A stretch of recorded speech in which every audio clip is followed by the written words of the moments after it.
You all can see over me? Yes. Just making sure that. Well, good afternoon, everybody. It is noon, right? Listen, 6 months ago to the day, I spoke on the House floor about my optimism for America's future.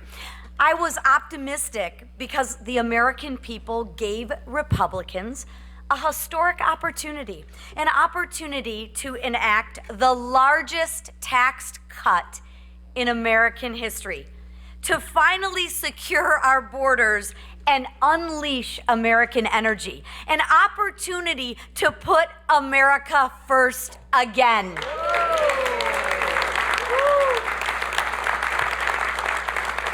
Well, I am proud to say, House Republicans, we delivered. And thanks to the work of the House Republican Conference and our president, President Donald J. Trump, Americans have certainty. They will keep more money in their pockets and have the safety and security that they deserve. House Republicans remained unified. No one thought we could do it. Everybody doubted us, didn't they, Mr. Speaker? Right? They doubted us. But here we are again. Mr. Whip, what are we, 6-0? Yeah, nobody in this room doubted us. No, nobody here doubted us.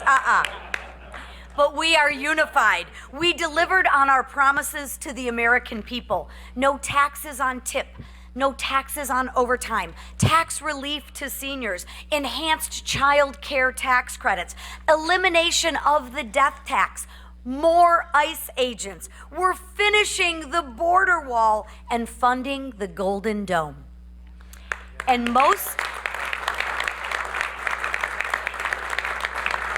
And for all the fear-mongering that goes out there from the Democrats, we actually secured Medicaid for those who need it most. Vulnerable Americans, pregnant women, and the disabled, compared to the Democrats who would rather give Medicaid to illegal aliens and MS-13 members. Democrats are fear-mongering because they have no vision, no plan, and no leader. But guess what?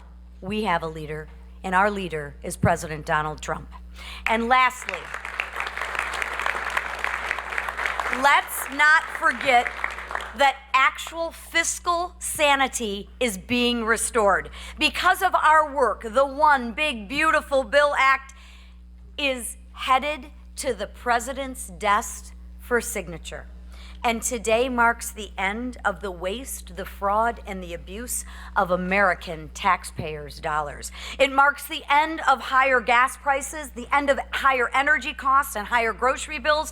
And because of the One Big Beautiful Bill Act, Joe Biden's border crisis is over.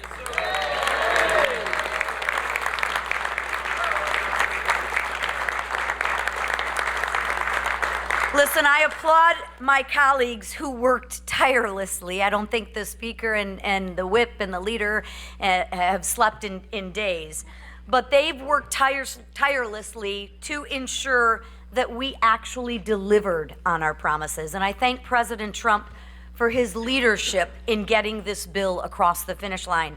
Without his leadership, none of this would have been possible. His vision, none of this would have been possible. But today, we passed actual transformational legislation that will impact every family. Tomorrow, we celebrate our nation's independence, and we set out to spread the message of this historic achievement. But today, ladies and gentlemen, we are going to celebrate. President Trump and the American people's agenda has been delivered. And the man who probably had one of the most difficult jobs was Mr. Emmer, who actually had to whip and count all the votes and get everybody into line. So without further ado, our whip, Tom Emmer.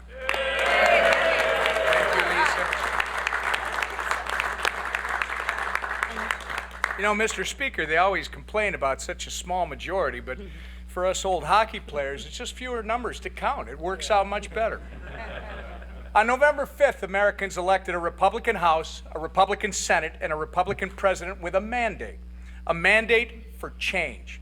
A mandate to undo the failed policies of the last 4 years and to deliver on President Donald J. Trump's America First agenda. Today, we're all proud to report that by passing our one big, beautiful bill and sending it to President Trump's desk to be signed into law, we are fulfilling that mandate.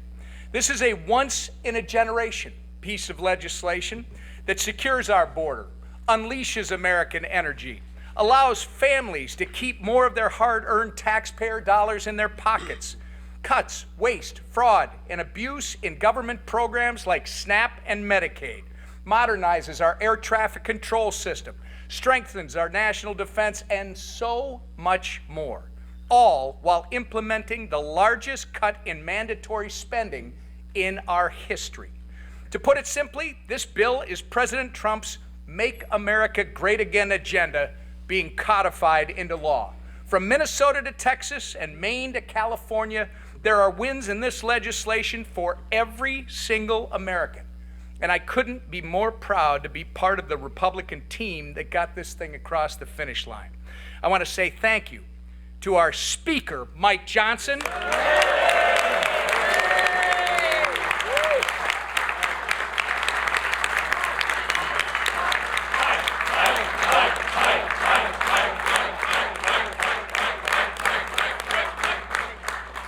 We should also thank our leader, Steve Scalise.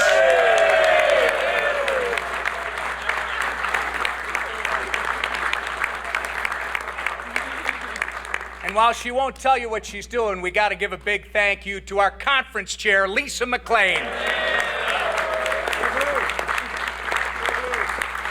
I want to thank the chairman of all our committees that worked on the reconciliation instructions for doing all the hard work behind the scenes of putting this bill together. And most importantly, and people who know me know that it's about the team, I want to thank the members of our House Republican Conference for uniting as a team and getting this thing done.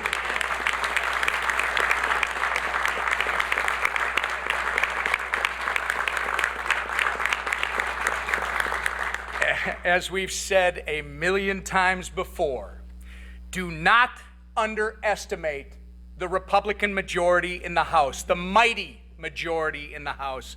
This legislative process may not always look pretty, and there will always be many tough fights, but one thing is certain: we will always deliver on our promises to the American people.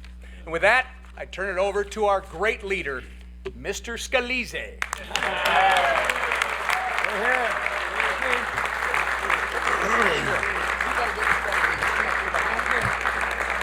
Well, thank you, Whip, and what a beautiful day here in America. It is the golden age of America again. America's coming back. And I tell you, a lot of people wrote this bill off for dead. Nobody said it would be easy. But you know what? We didn't come here to do easy things. We came here to do big things. We came here to make history. We came here to deliver on the promises we made to the American people, to fight for them and to take power out of Washington and give it back to those families who have been struggling for way too long.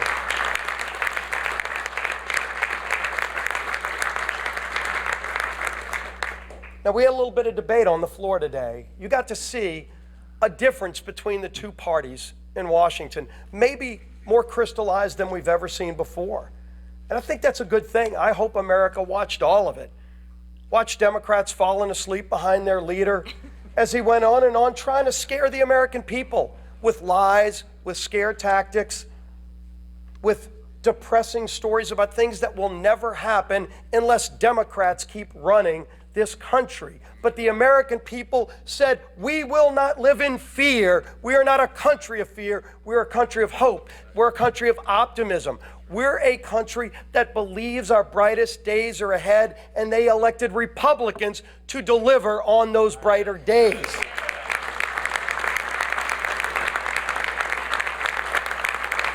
And I think maybe their leader wanted to speak for hours and hours and break records because they wanted to stand in the way of history.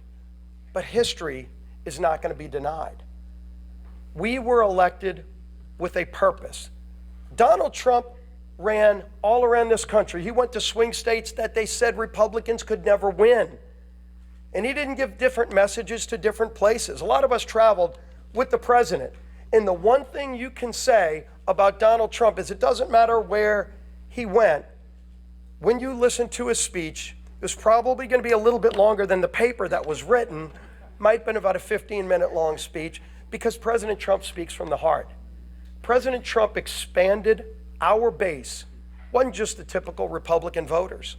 It was people of all walks of life, people who had given up on Washington because Washington gave up on them, and they finally saw a leader who was willing to fight for the hardworking people of this country. That's who Donald Trump has always been. And all the people that knock Donald Trump ignore one important fact. There is no better, more passionate fighter for America and its hope and promise than Donald J. Trump. And President Trump said at every stop, if you elect me, if you give me a Republican House and a Republican Senate, these are the things I will do. It was kind of historic in a lot of ways. It should be commonplace that a presidential candidate runs on specific things and then delivers on every single thing he ran on. He said, I'm going to secure America's border. His opponents said they were going to keep the border open. He said, I'm going to actually make our country energy independent again and end the war, the attack on American energy that we've seen for 4 years, crush jobs, crush the economy, force families to pay too much for gasoline, and embolden the enemies of our nation like Russia, Iran, and others. And those days are over with this one big, beautiful bill.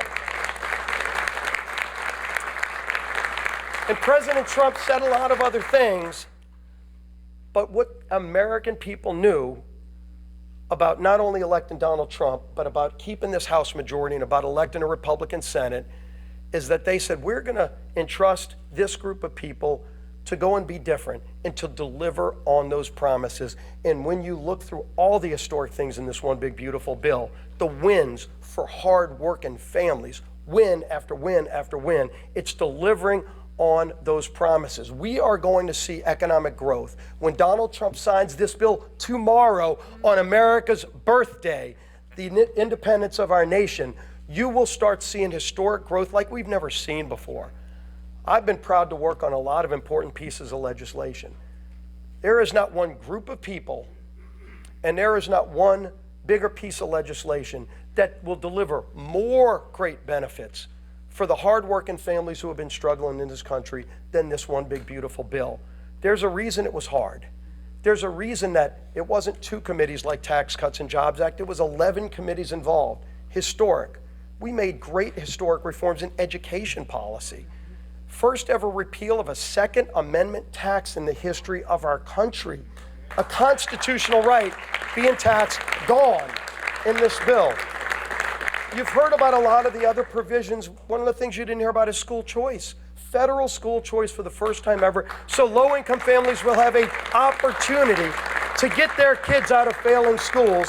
Every Democrat voted against all of those things. And they're going to have to explain that.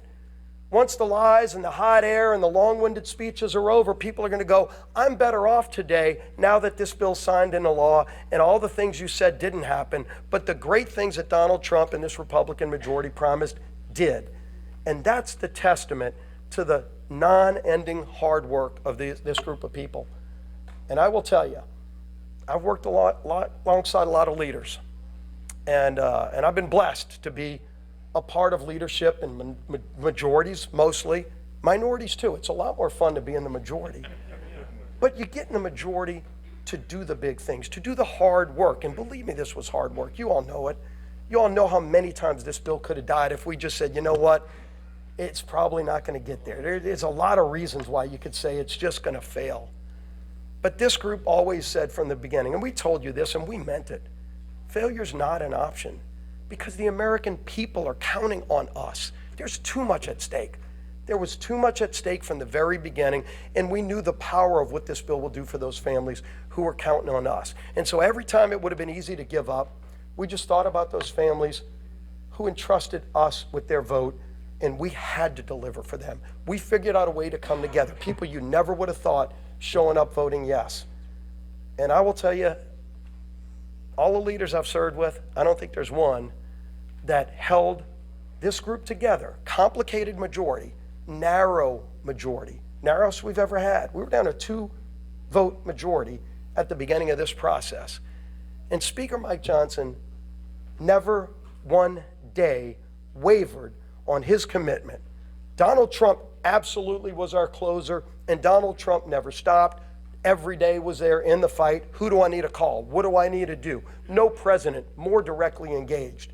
And believe me, tomorrow at the White House, you're going to see a proud president who's ready to deliver on his promise to the American people.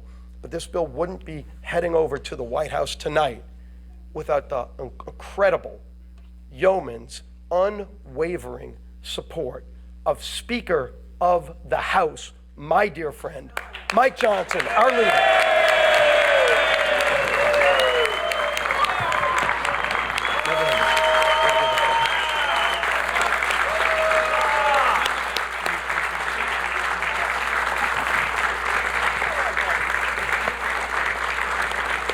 Thank you.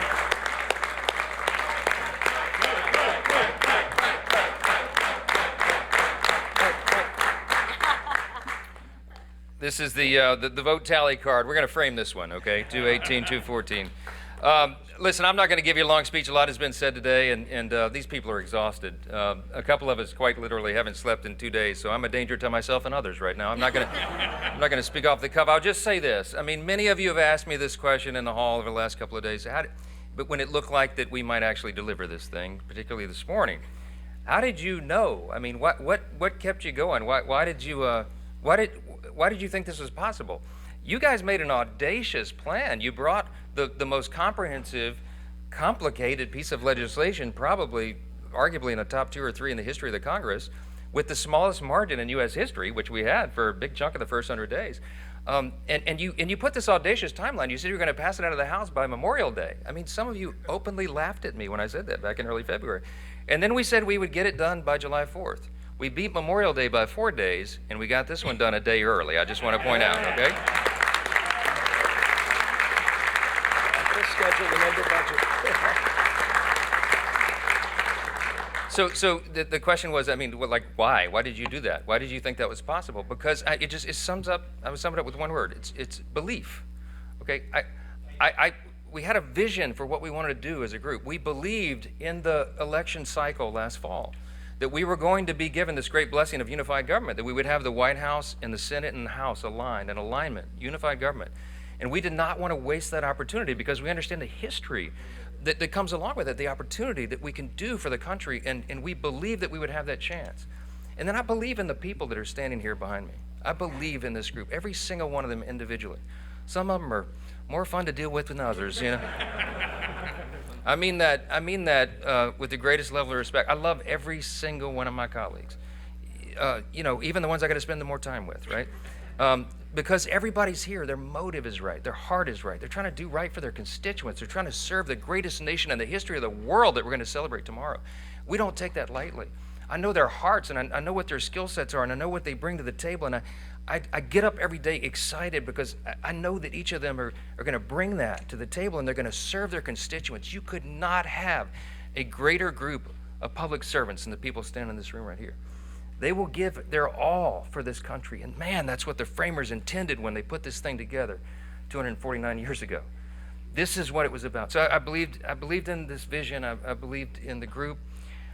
I believe in America. I believe we have the greatest nation.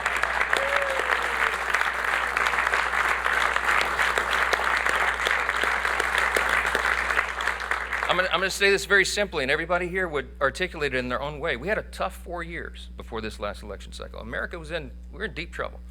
And we knew that if we won, and we believed we would, we knew that if we got unified government, we'd have to quite literally fix every area of public policy. Everything was an absolute disaster under the Biden-Harris radical, woke, progressive Democrat regime. And we took the best effort that we could in one big, beautiful bill to fix as much of it as we could. And I am so grateful to God that we got that done as we did. Because of the dedication, yeah.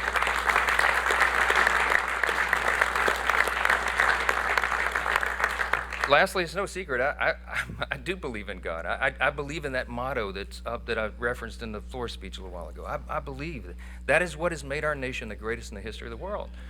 And some people shake their heads and they think that's old-fashioned or something. That is a fact. When the framers put this together, they stepped out in faith. They did something that no nation had ever done before.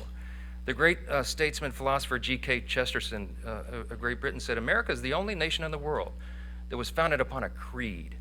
And he said it's listed with almost theological lucidity or clarity in the nation's birth certificate, the Declaration of Independence. We hold these truths to be self-evident, that we recognize, we boldly proclaim the self-evident truth that our rights do not come from the government, they come from God himself. He's the one that gave us our rights. That's right.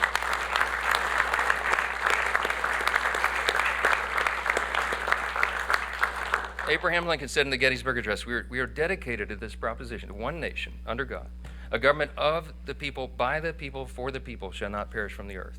This is an experiment. It's only 249 years, y'all. That's not a long span of time in human history. It's just a blip on the whole scale of human history. It is up to us to save it. It's up to the duly elected representatives of the people to come here and represent, and it's up to every single one of us, of the people, by the people, for the people, all of us. So you got to be engaged, and we got to pass this along to the next generation. Reagan reminded us, freedom's not inherited in the bloodstream. It's got to be protected. It's got to be fought for. It's got to be taught to the next generation so that they will have the same liberty, opportunity, and security that we have all known and too often take it for granted. So I just want to say, we're going to get to the main event here. We're about to sign this bill and get it over to the White House, okay?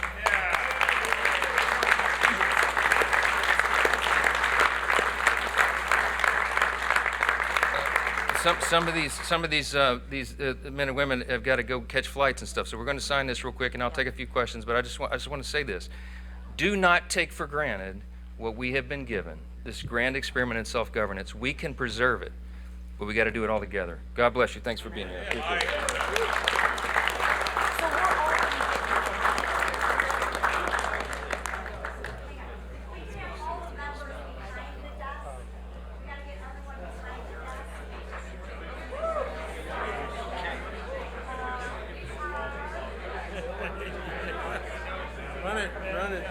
Run it.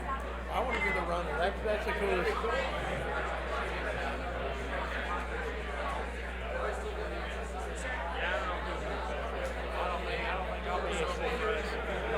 Zach, y'all head no. We're gonna head out, Tim. Y'all head run. Yeah, back to Iowa tonight. Where that fighter pin? That's right.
You as well.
Yeah, so the question, you didn't hear it, it's kind of loud in here. The question was, how did we get the holdouts to yes?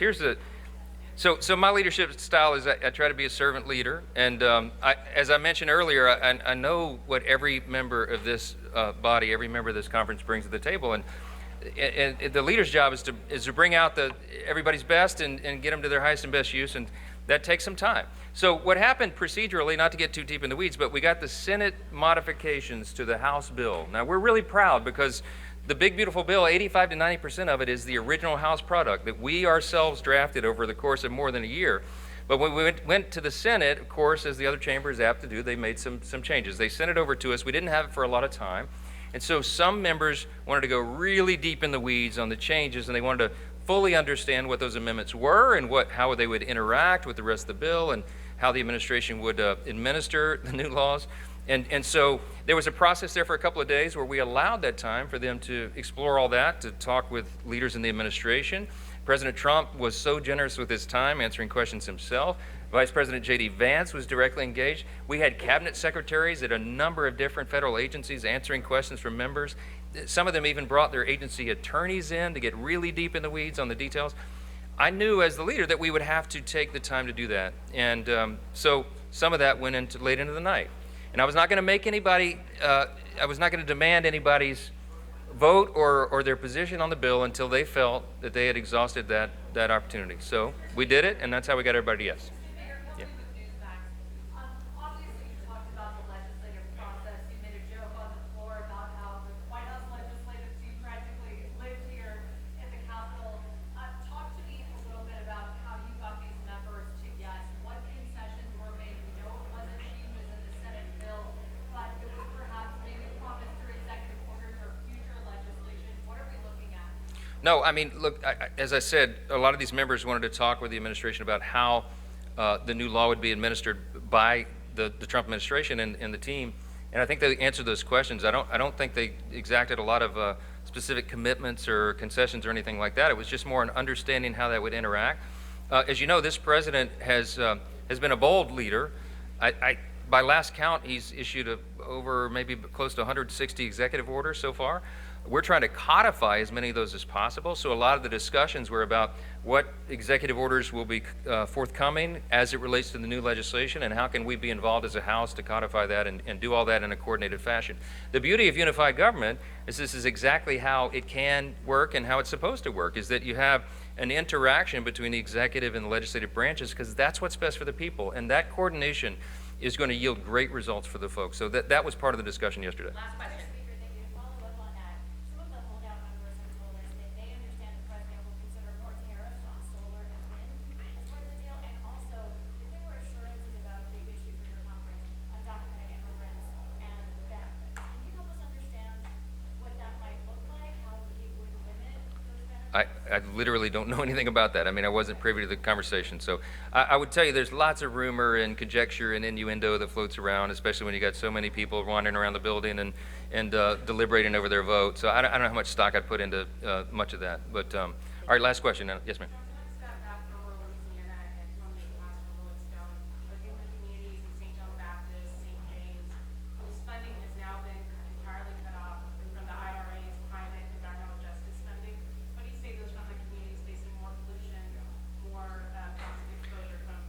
Look, I think a lot of the estimations about what this legislation would do in a negative manner to communities in my state or any other are far overblown. I can tell you that this bill is going to be a great thing for everybody around the country, my constituents especially. What's good for Louisiana is good for America. We've got great tax policy here.